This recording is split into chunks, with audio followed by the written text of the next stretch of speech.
Good morning class 9th। कैसे हैं आप सब? चलिए, बहुत ही बढ़िया। हम लोग हमारी पाठ्य पुस्तक क्षितिज भाग 1 से पढ़ रहे हैं। ठीक है, अभी तक हम इसमें कविता ग्रामश्री पढ़ चुके हैं। ग्रामश्री कविता सुमित्रानंदन पंत द्वारा लिखी हुई कविता है। इस कविता को हम पूर्ण रूप से पढ़ चुके हैं और वीडियो क्लास में भी हम इसको पढ़ चुके हैं। आज हम नई कविता पढ़ेंगे, पाठ 14, केदारनाथ अग्रवाल की लिखी हुई चंद्र गहना से लूटती बेग। चंद्र गहना से लूटती बेग कविता भी प्रकृति पर आश्रित कविता है जो कि प्रकृति पर लिखी गई है।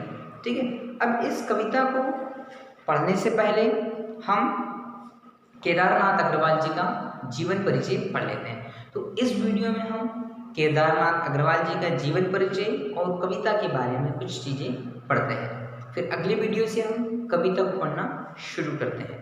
तो चलिए शुरू करते हैं कि पेज नंबर 117 पर आते हैं। 117 पर केदारनाथ अग्रवाल जी का जीवन परिचय। केदारनाथ अग्रवाल का जन्म उत्तर प्रदेश के बांदा जिले के कमसीन गांव में सन 1911 में हुआ। ठीक है, अब 1911 को अंडरलाइन कर लेंगे, कमसीन को अंडरलाइन कर लेंगे। ठीक है, अब उनका जन्म कब हुआ था?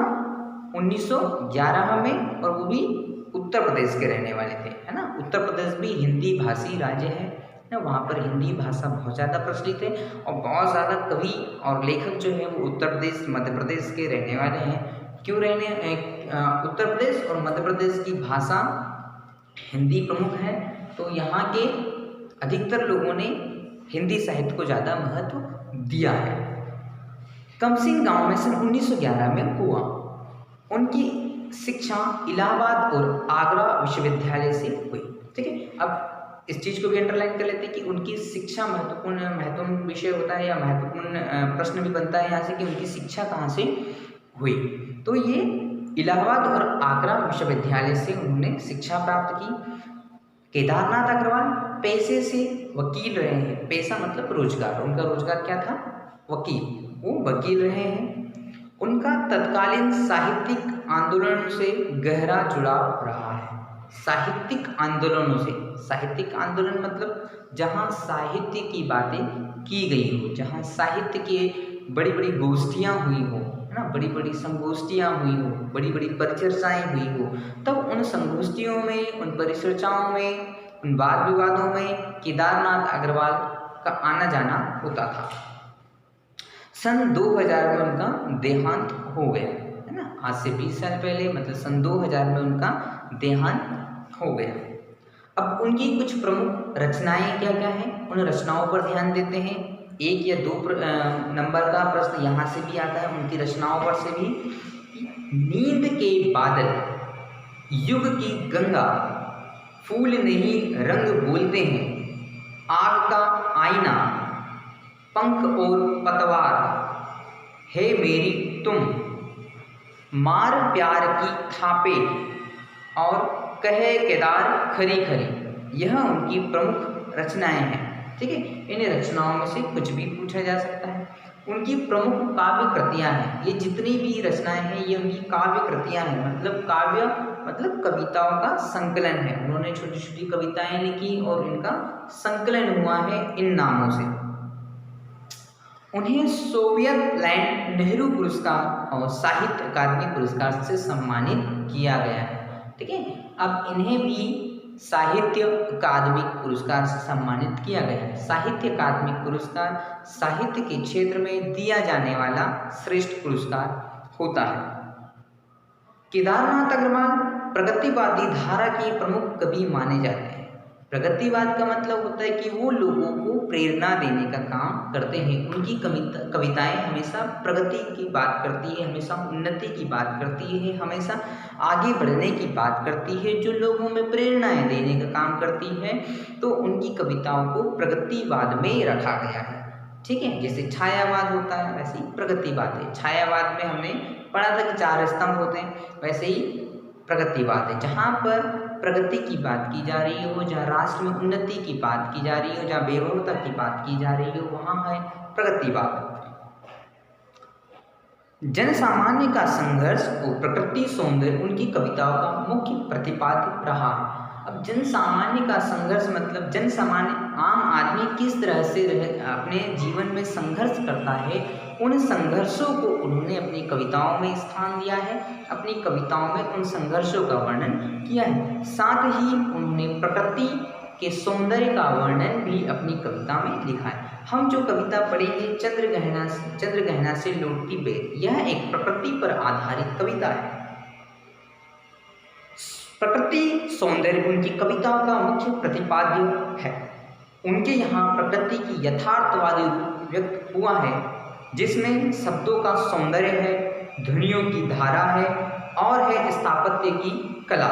अब उनकी कविताओं की विशेषता है या उनका शिल्प कौशल कहें, है ना, उनके काव्य का शिल्प कौशल होता है यह है कि उनकी प्रकृति का यथार्थवाद व्यक्त हुआ है। उनकी कविताओं में प्रकृति को जैसा का तैसा लिखा गया है, जैसा उन्होंने देखा वैसा ही लिखा। यथार्थवाद मतलब होता है वास्तविकता, जो वास्तव में हो। उनकी कविताओं में कल्पनाएं नहीं है कि अपने मन से कुछ भी लिख दिया, है ना। जो उन्होंने देखा वैसा ही उन्होंने लिखा, जैसा प्रकृति को उन्होंने महसूस किया वैसा ही उन्होंने लिखा है।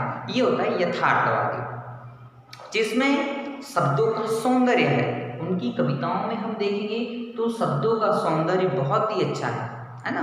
जैसे कि हमने अलंकार में पढ़ा था कि सौंदर्य भाव को ही अलंकार कहते हैं, तो उनके सौंदर्य बहुत अच्छे हैं। साथ में ध्वनियों की धारा है, जैसे नदी बह रही है तो नदी की ध्वनि क्या होगी, कल कल नदी सी बहती है ना। अगर पत्ते झर रहे हैं तो पत्ते झरने की आवाज़ क्या है, हवा चल रही है तो हवा चलने की आवाज़ कैसी है, आंधी आ रही है तो आंधी आने की आवाज़ क्या है। तो इन सब चीज़ों की आवाज़ों को उन्होंने कविता के रूप में लिखा है। स्थापत्य की कला, स्थापत्य कला मतलब कहीं कहीं मूर्ति है ना, मूर्ति की कला को उन्होंने लिखा है। फिर पेड़ पौधों की जो बनावट है उसको उन्होंने लिखा है। नदियाँ किस रूप में आ जाती हैं उस रूप को उन्होंने लिखा, यह है स्थापत्य कला। संगीतात्मकता उनके काव्य की एक अनन्यतम विशेषता है। मतलब उनके काव्य को जब हम पढ़ते हैं, उनकी कविता को पढ़ते हैं तो वहाँ संगीत महसूस होता है कि यह एक लयबद्ध कविता है। उनकी कविताओं में लय साफ रूप से झलकती है, संगीत अलग रूप से झलकता है, तो उनकी कविताओं को संगीतबद्ध भी कहा गया है। बुंदेलखंडी समाज का दैनंदिन जीवन अपने खुलेपन और उमंग के साथ उनके काव्य में अभिव्यक्त हुआ है। उनकी कविताओं को जब पढ़ते हैं तो ऐसा महसूस होता है कि बुंदेलखंड की कविताओं को उन्होंने लिखा है या बुंदेलखंड के चरित्र को उन्होंने प्रतिपादित किया है, अपने काव्य में बुंदेलखंड को प्रस्तुत किया है ना। केदार कविता की भाषा को लोक भाषा के निकट लाते हैं और ग्रामीण जीवन से जुड़े बिंबों को आत्मीयता के साथ प्रस्तुत करते हैं। अब केदारनाथ अग्रवाल जो हैं वो अपनी कविताओं में लोक भाषा शब्दों का प्रयोग करते हैं। लोक भाषा मतलब जो लोगों द्वारा बोली जा रही हो, ग्रामीण क्षेत्रों में जो भाषाएं बोली जा रही हो या जन सामान्य में जो भाषाएं बोली जा रही हो, क्लिष्ट हिंदी, सामान्य हिंदी या खड़ी हिंदी को छोड़ करके जो भाषाएं हैं उनका कहीं न कहीं दृश्य उनकी कविताओं में आता है, कहीं न कहीं कोई चीज़ कोई शब्द उनकी कविताओं में आते हैं। तो उन्होंने लोक भाषा को ज़्यादा महत्व दिया है, लोगों की भाषा को अपनी कविताओं में जोड़ने का प्रयास किया है। अब कविता के बारे में पढ़ते हैं कि कविता में क्या लिखा है। पेज नंबर 118 पर आते हैं कि प्रस्तुत कविता में कवि का प्रकृति के प्रति गहन अनुराग व्यक्त हुआ है। अब जब हम चंद्रगहना से लौटती बेर कविता पढ़ेंगे तो इस कविता में उन्होंने प्रकृति के साथ उनका बहुत ही अनुराग रहा है, बहुत ही अच्छा सामंजस्य रहा है। वह चंद्रगहना नामक स्थान से लौट रहा है। चंद्रगहना एक स्थान का नाम है, वहाँ से वो लौट रहे हैं और लौटते समय उन्होंने जो जो दृश्य देखे थे उन दृश्य पर उन्होंने कविता लिखी है। लौटते हुए उसके किसान मन को खेत खलियान एवं उनका प्राकृतिक परिवेश सहज आकर्षित कर लेता है। अब जब वो चंद्रगहना गांव से लौट रहे हैं या जगह का नाम है वहाँ से लौट रहे हैं तो वो लौटते समय जो प्राकृतिक दृश्य देखते हैं, खेत देखते हैं, खलियान देखते हैं, खेतों में सरसों की बालियाँ देखते हैं, सरसों के फूल देखते हैं, है ना, तो वो उसको आकर्षित कर लेते हैं। इस कविता में कवि की उस सृजनात्मकता कल्पना की अभिव्यक्ति है जो साधारण चीज़ों में भी असाधारण सौंदर्य देखती है और उस सौंदर्य को शहरी विकास की तीव्र गति के बीच भी अपनी संवेदना में सुरक्षित रखना चाहती है। यहाँ प्रकृति और संस्कृति की एकता व्यक्त हुई है।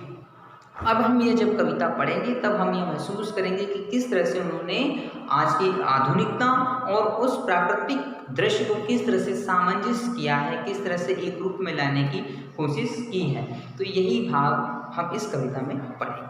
तो तब तक आप इस कविता को पढ़िए और समझिए। Thank you.